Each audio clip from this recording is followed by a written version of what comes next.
মুখ্যমন্ত্ৰীয়ে কি নকৰে? তেওঁতো চবেই কৰে। কি কৰে তেওঁ? তেওঁ পৰীক্ষাৰ ৰুটিন দিয়ে, তেওঁ পৰীক্ষাৰ পেপাৰ কেঞ্চেল হ'লে নতুনকৈ ঘোষণা কৰে। চৰকাৰ কেনেকৈ চলাই আছে মুখ্যমন্ত্ৰীয়ে? তেওঁ নিজস্বভাৱেই আমাৰ চৰকাৰ চলি আছে, তেওঁৰ কথাই আইন। ৰাজ্যত এতিয়া আইন কানুন কিবা আছেনে? কোনো দ্বিধা নাই, তেওঁৰ কথাই আইন, তেওঁ ভাবিলেই হ'ল।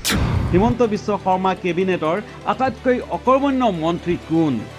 চবচে হপলেছ হৈছে শিক্ষামন্ত্ৰীজন। তেওঁৰ কোনো ঘোষণাই তেওঁ কৰিব নোৱাৰে, চবটো মুখ্যমন্ত্ৰীয়ে কৰে। কাম নোহোৱা মন্ত্ৰীৰ তালিকাত বাৰু কাৰ নাম? বাকীবিলাক মন্ত্ৰীকেইটাৰ কোনো কাম নাই। এতিয়া অলপ পিজিচৰ কাম আছে, জয়ন্তৰ কাম আছে, আৰু বাকী কাৰো কাম নাই। এয়া হিমন্ত বিশ্ব শৰ্মা চৰকাৰৰ প্ৰতি বিধায়ক মনোৰঞ্জন তালুকদাৰৰ মনোভাৱ।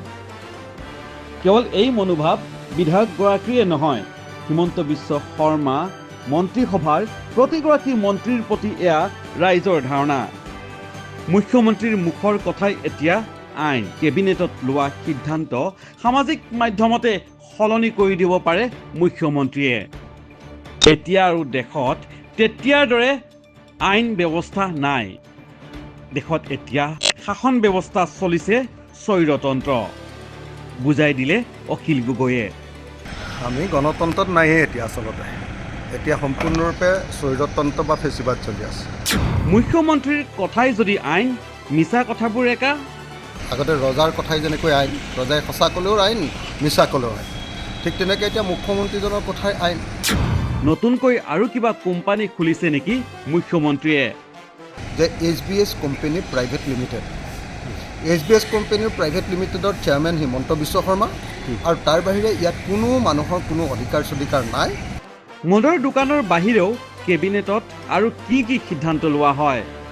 কিন্তু কেবিনেট এতিয়া মানে ভাত খোৱা, পানী খোৱা কথা ক'বলৈও, সিদ্ধান্ত গ্ৰহণ কৰিবলৈও কেবিনেট কৰে। কি বিশেষ কামত ব্যস্ত থাকে ৰাজ্য চৰকাৰৰ বিষয়া? যিসকল বিষয়া সেইসকলে বোধ কৰোঁ তেল মালিচত ব্যস্ত আছে কিজানি, সেইকাৰণে তেওঁলোকে প্ৰপাৰ পেপাৰ পত্ৰ পুট আপ নকৰে। পিছে কেবিনেট আৰু এতিয়া কেবিনেট হৈ থকা নাই। ৰাজ্যৰ বিভিন্ন জিলাত কেবিনেট বৈঠক অনুষ্ঠিত কৰাৰো এতিয়া আৰু যুক্তি নাই, কাৰণ কেবিনেট এতিয়া হৈ পৰিছে। আজি কেবিনেটখনক যদি হোৱাটছআপ গ্ৰুপলৈ পৰ্যবেক্ষিত কৰে, ইয়াতকৈ গণতন্ত্ৰৰ অৱনমিত হোৱাৰ অন্য কোনো দৃষ্টান্ত বা উদাহৰণ নাই। নিউজ ডেস্ক ৰিপৰ্ট, দি ক্ৰছ কাৰেণ্ট।